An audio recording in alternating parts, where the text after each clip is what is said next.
This is going to be Star Wars for fantasy. Now, there were two mistakes that they made with that claim. One, saying that you're the Star Wars of anything, you've already raised the bar for yourself.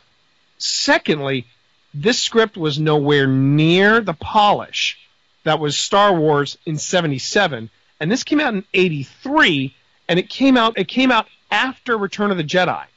So there was already a lot of Star Wars hype to begin with, because we already had 3 solid Star Wars films. As sketchy as Return of the Jedi is, it is still a solid film. But you get to Krull. And Krull is sort of trying to tap into the Star Wars vein, but also get in some of that sweet, sweet fantasy film money that you're getting from movies like Excalibur, from Lady Hawk, and from, what was the other big one? Oh, the Conan films. So you've got that happening. Now, got to remember, because in the IMDb it says it's Colwyn and his merry band. This was not a merry band. These guys were bandits. These guys were escaped prisoners that Colwyn and Ynir come across, and they recruit them, and that's where you see Liam Neeson, Robbie Coltrane, and they also come across the comic relief, who is played by David Batley, Ergo the Magnificent. And he's that's exactly what he is. He is comic relief. One point I will give in the movie's favor is that the morphing effects actually still hold up pretty good. Oh, no, they don't. When he turns into a goose, when he turns into a puppy. I think, but I mean, obviously, considering when it was made, I think that's still. Considering when it was made, okay. But I will say this: I think if any of the effects hold up, the effects that hold up best are the blue screen effects you see at the very beginning of the film. The whole landing of the Black Fortress and the seamless way they cut it in with the riders coming out of it afterwards. I thought that stood pretty well. And I thought, oh wow, this is good. But it seemed like and the other ones that hold up really well are the blue screen effects and the stop motion effects in the web. The web sequence I remember as a kid scared the crap out of me. So, all right. The spider that giant spider is impressive. It was very impressive, and the whole design of the Widow's Web and the most impressive effect of the 3 movies I've reviewed for this thing so far. Yeah. I mean, Krull tried, but there were a lot of things that were going against it. First off, it's what I call these are guys that are sitting down and they're doing a dungeon crawl. I mean, and don't get me wrong, that is not a slam on Dungeons and Dragons or dungeon crawl. I love me a good dungeon crawl, but a good dungeon crawl does not make a good movie. These were random events that were kind of stitched together, and because you had that swamp scene, and then you had the you had to go get the glaive, and the glaive had this random avalanche that happened in the middle of it. That made the mountain climbing scene. Yeah, the mountain climbing. The whole time I'm watching it, I just keep going, rock climbing, Joel, rock climbing. Yeah, pretty much. And you compare a fantasy film like Krull to a fantasy film like Lord of the Rings, not from a visual standpoint, but from a storytelling standpoint. And there were these seemingly random things that were happening to Frodo and the Fellowship. Yeah, that was the thing that bothered me about the IMDb description. They said his fellowship, Colwyn's fellowship. These guys weren't a fellowship. And that was somebody trying to make a tie back to Lord of the Rings, but the difference was that the random things that happened in the Fellowship of the Ring still had a common thread. That common thread being that, look, the Eye of Sauron and Mordor and all that, they're all on the move. And it is our job to get the ring back to Mordor so we can destroy it, etc., etc. But in Krull, everything just felt random. Like the crossing of, So let me get this straight. The seer, okay, we got the glaive, but now we got to go get to see the seer, because the seer will be able to find the Black Fortress. Okay, and the seer's like, yep, I know where it is, and the only way we can get to it is through a swamp, and of course people die in the swamp. Then another random thing. Okay, random thing. We've got to go to here, and we will battle the bad guys, etc., etc., etc., and we have random wenches show up, and they're showing off their cleavage, and one of them turns out to be one of the baddies. And it just, everything felt like you were constantly going for a saving throw. Yeah. And Yeah, good way of putting it, yeah. I mean, really, everything felt like a really good... And the thing was, Colwyn apparently could only roll natural 20s. Son of a bitch. Son of a bitch. And of course, the other thing that felt really contrived was one of the baddies was supposed to kill Colwyn, but in the short time that this chick was helping Colwyn get better because he had been injured in one of the earlier random battles, she fell in love with him. Yeah, it's like, what was that line? I watched it just the other day. I was like, yeah, in the hour I knew you, I loved you. Yeah, in the hour I knew you, I loved you. It's like, whoa, hey, baby, easy now. Easy peasy. But, so you got that going on. It just, everything felt ridiculously stitched together. And then there's, okay, this is one of those things that's really only funny because of something that happened after the fact. But basically, the whole thing with the widow in the web, you know, her giving the old man the sand and agreeing to help. And the location, and then, yeah. And she agrees to help because the damsel in distress has the same name as her. And I'm just like, oh my god, this is Krull's Save Martha moment. Yep, pretty much. In fact, it wouldn't surprise me at all if Zack Snyder saw Krull and was like, I could do that, but better. I could do it with Batman. Martha! I'm going to save Martha! Her name's Lisa. Martha! And it's just ridiculous. And then you get... Now, the fire mare scene was... Boy, that was fun. And I actually watched a making of with the fire mares.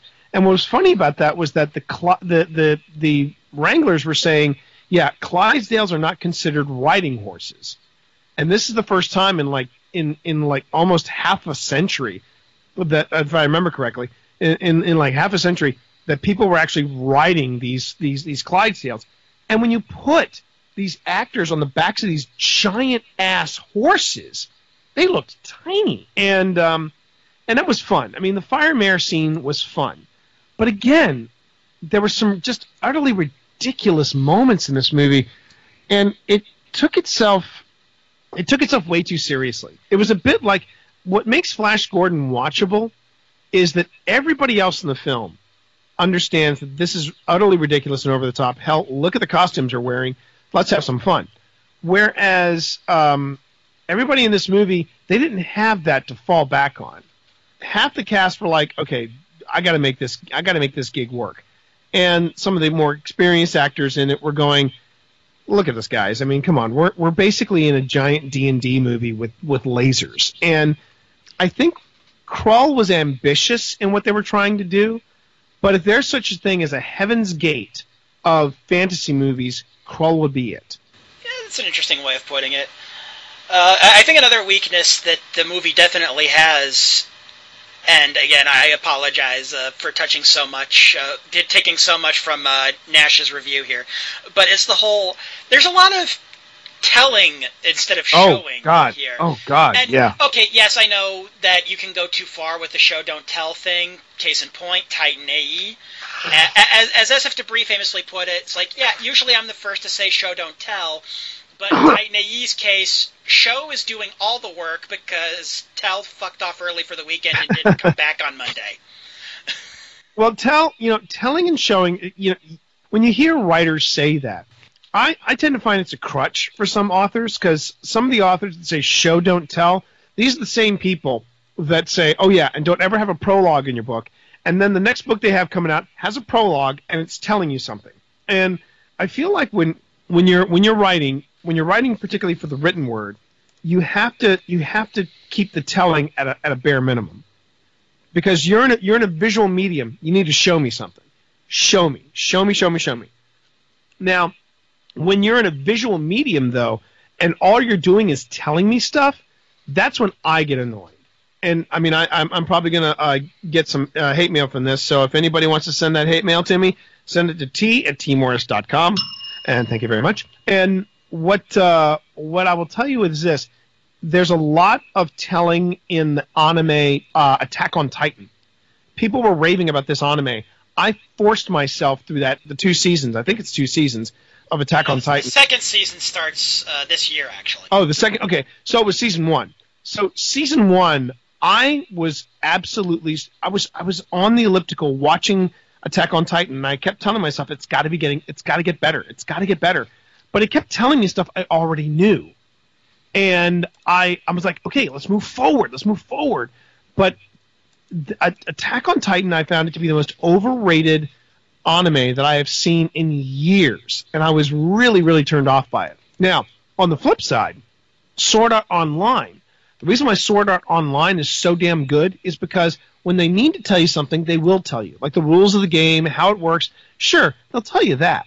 But then they actually show you what's going on. Krull really suffered the Attack on Titan germ, which was, I'm going to tell you all this stuff that's about to happen, and then we're going to have moments of action, and then I'm going to tell you some more stuff. And when scripts fall in there, you could easily say that the Star Wars prequels, they did that a lot. I'm trying to think of there was a lot of stuff in the Marvel movies, Batman v Superman. There was a lot of telling, and I'm sitting there going, guys, you're a movie, show me. And if you want to get an idea of just how bad the telling was in Batman v Superman, which was it was over 2.5 hours. I will give you the best review, in my opinion, of that movie, done by my then 11-year-old daughter, when she said, Batman versus Superman. Not a lot of Batman versus Superman. And I'm like, you're absolutely right, hon. So Krull suffered this a lot too. And again, I think it comes back to that they were trying to do so much. But if you can't tell a coherent story and then show me this coherent story on film, then you're doing something wrong. If I need constant backstory, if I need to be constantly told, we're about to do this, and you're not showing me in film, then you've got a serious problem. And I just think Krull bit off more than it can chew. It really did. Not really much more I can add to that. I mean, I'm looking at my notes, and you managed to pretty much touch on everything that I was going to touch on. Well, I'm assuming that's what you wanted, right? Yeah, I mean, and then of course there's also the issue where the fight scenes are either filmed with the camera in way too close, or with stuff blocking the camera. So, yeah. Not the worst fight scenes in cinematic history, but yeah. Now, just as a quick add-on, one of the things I could see, the connection between it and Stranger Things, I can sort of see why this shameless cash grab, I can see why they did what they did. Because when it comes to the 80s, Stranger Things was, in fact, very retro. It was very much a throwback to those great, eerie, government is out to get us, X-Files before it was X-Files kind of movies, series. But the difference was that they were able to tell a story. And yet, while they were able to tell the story, they could also go back and do throwbacks to these terrific nostalgic touchstones. And Krull is a nostalgic touchstone of fantasy films from the 80s. I mean, it was supposed to be set in another world, but when you look at Lisette Anthony's hair, you can tell it was shot in the 80s. I mean, for an advanced culture in some far-off world, she had some big-ass 80s hair back then. And even the guys had some fro action going on. And, of course, because the dudes, it was the 80s and the dudes were showing off all the goods, they had some heavage going on there with all the low-cut shirts. So I can see the connection. I can see why these people shamelessly threw in Krull into this mix. Because, yes, bad as the movie is, it is a touchstone of an age. Yeah, in fact, you actually kind of got out ahead of me there. I was going to say, now this is the part of the show where we figure the Stranger Things similarities. And I was going to say, it's like, yeah, I guess if you define otherworldly threats kind of loosely, you could say that Beast and his army are like the Demogorgon. Oh, yeah. And they even had this, all bad creatures of the 80s had the same, it was kind of like the, it's like the Wilhelm scream for monsters. I think that isn't that the famous scream that everybody uses, Wilhelm scream? Is that Wilhelm scream? Yeah. Yeah. All the monsters seem to have that sort of signature scream. In fact, they mentioned something about that. The dub, here it is. This is on the Wikipedia. The dub of the death screams of the Slayers and the demise of the Emerald Seer imposter was taken from the Mahar shrieks in At the Earth's Core. That's interesting. Okay. And At the Earth's Core, if I remember correctly, is that was a That's one of the ones in the new season of MST3K, right? I believe with the one with Doug McClure and Peter Cushing. Yes, I believe it is, and yeah, because it's an American International Pictures, so I'm pretty sure it's in the new season of MST3K. That came out in ~76. They don't say how much money it made, but it had a modest budget compared to Krull of $1.5 million. So there you go. Another thing I wrote down, the Stranger Things similarities section of the script. Parts of the movie feel a lot like a D&D campaign. I think we actually kind of touched on that a little bit. We did. And, of course, the kids in Stranger Things play D&D.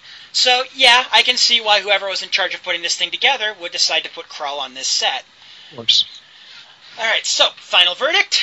I've gone from thinking this movie was awesome to thinking it was bad to thinking it was mostly meh with a few cool scenes and a great soundtrack.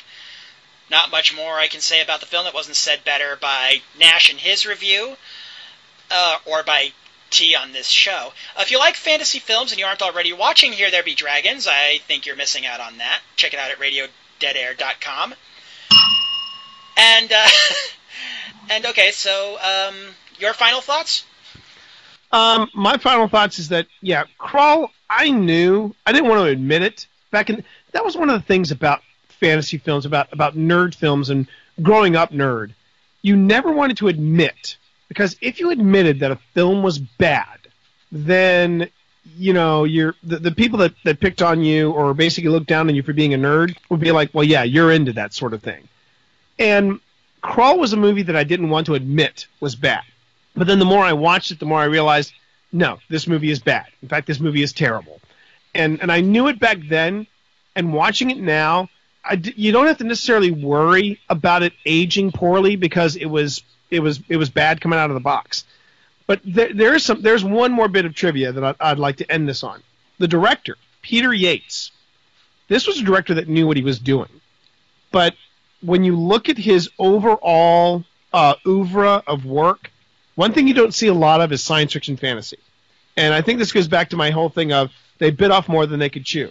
The guy who directed this movie directed really solid movies like Bullet, Murphy's War, Mother Jugs and Speed, The Deep, one of my favorite films in the 70s, Breaking Away, Eyewitness, jumping ahead of Krull. He also did The Dresser with Albert Finney, and I think that's a good one to stop with. But before The Dresser, between Eyewitness with Sigourney Weaver and William Hurt and The Dresser with Albert Finney, he directed Krull. And it's obvious looking at his overall work that pretty much Krull was his first and last venture into science fiction fantasy. Well, Interesting. I can see why, especially, like I mentioned earlier, $50 million budget, only brought in $16 million at the box office. Yeah. That's, I think, what we call a flop. Yeah, that's definitely one of those films that you're not going to see make its money back even in DVD rentals. But great soundtrack. Fantastic. Well, you can definitely hear a lot of Wrath of Khan and Aliens in there. Mm-hmm. Yeah, and another bit of trivia. The James Horner soundtrack before this, James Horner also did the music for a Roger Corman piece of poo, which I'm surprised didn't make it into the mix, Battle Beyond the Stars. He did the soundtrack for that. And again, you hear a lot of the same riffs in Krull that you hear in Battle Beyond the Stars, which he perfects by the time he gets up to Star Trek II, The Wrath of Khan. There's a lot of useless trivia out of Krull.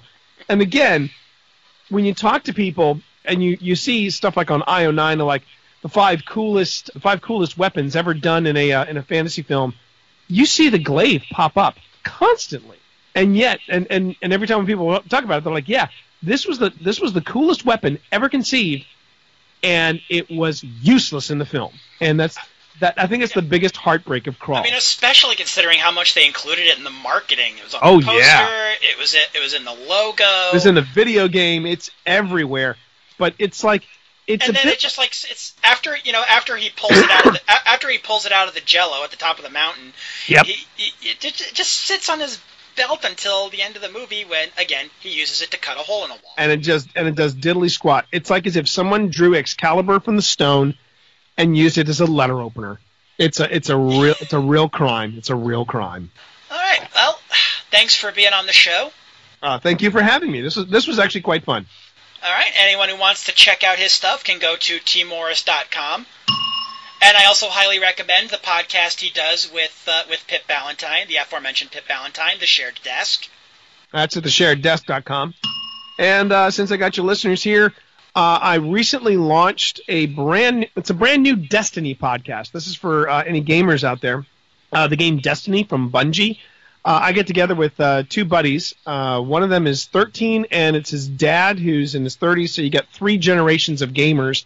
And the podcast is called Happy Hour from the Tower, and you can find that at happyhourfromthetower.com. All right. Well, I've got a lot on my plate for the last half of this month. May 2017 is when this is being recorded. So tune in next month on Shameless Cashgrab when I'll be talking about 1989's My Mom's a Werewolf.